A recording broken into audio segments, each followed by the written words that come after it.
Welcome to the Banff Center here in Banff National Park, a World Heritage Site situated on Treaty 7 territory, which has been a meeting place for many First Nations throughout time.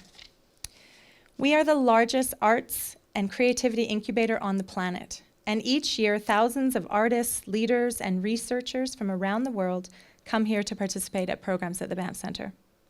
Here, our participants find the support they need to create, dream big, tackle big questions, and develop solutions that make our world a better and more beautiful place. Our first guest tonight is Zita Cobb. Zita is the founder and CEO of the Shorefast Foundation and on the board of directors for the Fogo Island Arts. Zita grew up on Fogo Island and went on to a career as a senior finance professional in the high technology industry. In 2001, Zita left the industry to move home to Fogo Island and is now actively involved in projects that contribute to a resilient and vibrant future for Fogo Island and the Change Islands. Something Zita has mentioned previously when I was doing my research on her is that if you scratch the skin of any Canadian, you will find a rural place that makes their heart beat a little bit faster. And this resonates so much with me as I was born here in Alberta, and then I left and lived overseas for most of my working life. And I returned here about a year ago to take this amazing job at the Banff Center. And I think it's a perfect place to have this ambition, to contribute and share the amazing potential of this place. And I think that we can all be inspired by Zita's passion. So please welcome Zita Cobb. Thank you, Jen. So as it says up there, we're going to talk about fish architecture and economics. I thought it'd be fun if Todd talked about economics and I could talk about architecture, but I think I'll talk about fish and economics. David Foster Wallace. This is water. Two young fish are swimming along one morning. They meet an older fish coming the other way who says, "Good morning, boys. How's the water?" And they swim on past, and one looks at the other and says, "What's water?" And this is the problem that I think we all have.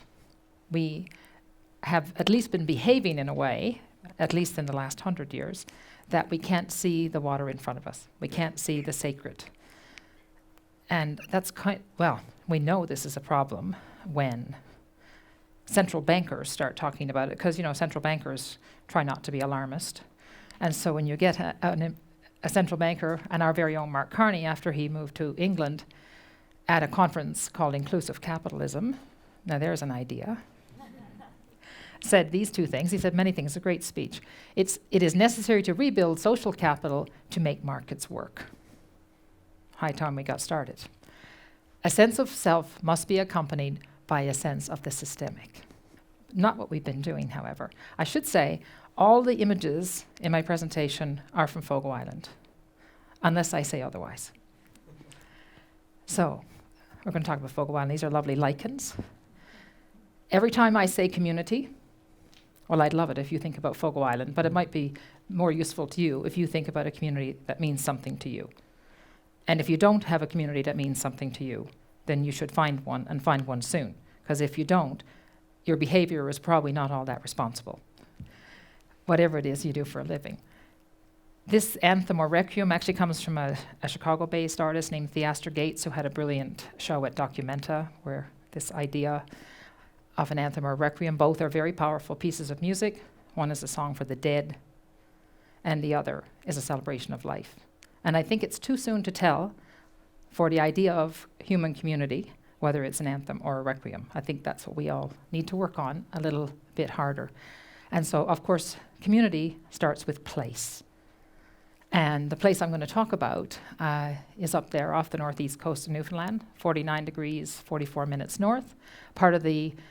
Our cousins are the people in the North Atlantic Basin, and Newfoundland, of course, joined Canada in 1949. People settled on Fogo Island in the 1600s. And I'm an 8th generation Fogo Islander, and we've always been people of fish and seals. And so here it is. I recently listened to a talk by Chris Hadfield, who said, from outer space, Newfoundland is the most beautiful. It's also the most beautiful from up close, as you'll see. And here's Fogo Island. It's a community of communities. 10 little communities, used to be 6,000 people, we're 2,706 now, and holding. Last year enrollment at the school went up. And I grew up in Jobet's Arm, up there on the north side of the island. And Tilting, which is an Irish community, is 5 kilometers away. I didn't go there until I was 13. And so this idea of isolation on an island is a very important part. Isolation is actually, back then, wasn't a bad thing. But now to be isolated is no longer an option. And so the question small communities need to ask is, how do we belong? Farley Mowat said, Port Newfoundland is one of the few places in the world that the wheel has absolutely no utility. and as you can see. And so these buildings are on little Fogo Islands off the coast of Fogo Island. This is sort of a sacred homeland for Fogo Islanders. And these buildings were a part of the inshore fishery, which of course, that's what we did for 350 years. The caribou live on the island and puffins. I just want to give you a sense of place. And so I think people have been fascinated by islands because they're natural laboratories. And I think island thinking is really valuable because our human minds need to think about relationship.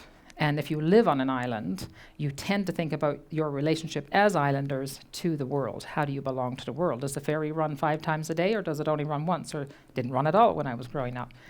And it's about relationship thinking. So Fogo Islanders are very conscious of, how do we export? What do we import? What comes across on the ferry? We just, on Fogo Island, finally, have declared no more plastic bags. Every shop on the island has said no more plastic bags. And that's amazing. You can do it for an island. That means you will not see a plastic bag on Fogo Island unless one blows over. I doubt that's going to happen. But you can feel the consequences of your actions, good and bad. And on a small island, we're not that small, we're 300 square miles, but still, every event on Fogo Island is a domestic event. This church was consecrated in 1867. Even though we only joined Canada in 1949, we're like the newcomers, but we've always been there. And so, if you make a living on the North Atlantic, you better be pretty good at building boats. There's a man on Change Islands who said, any man can build a house, but not any man can build a boat. And if you can build a boat, you can build anything. And the first thing you need to do if you want to build a boat is you have to have the eyes to see boats in trees. And so this man, Jim Edwards, who lives on Change Islands, he sees boats in trees. And as you can see, the curvature of that, the tree stays underground to get a good grip before it comes up into the North Atlantic wind, and that makes a perfect stem for a boat. And we have a race, which Jim always wins. Fogo Island has 7 seasons. When we first started to be more connected to the mainland, and we heard people talk about 7 seasons, it's about 4 seasons, we couldn't understand how you got 4. Anyway, so on Fogo Island, there's always a big discussion about how many there are. We've settled on 7. This is pack ice season in March. So this is when half of Greenland breaks off every spring and comes down on top of us. And you want to talk about climate change, the amount of ice and icebergs that we've seen in the last 5 years. Not that that proves anything, according to some people. It's just phenomenal. And then these come. And so you grow up in a community in Newfoundland on the coast. You grow up being very aware of when the tide changes and what the stars are like and what's going on in the outside world. Also in Newfoundland, we have a very clear and solid line between the idea of inside and the idea of outside. So we didn't have decks where you sort of conquered the land so you could be comfortable outside. And we grew up outside. Fogo Island is a Brimstone Head, which you can see there is one of the 4 corners of the flat earth, which is a lovely piece of lunacy that we need to keep around, because it's always good to debate what do we actually know as opposed to what we think we know. And so we're going to talk about fish again. You can always tell a codfish from its barbel.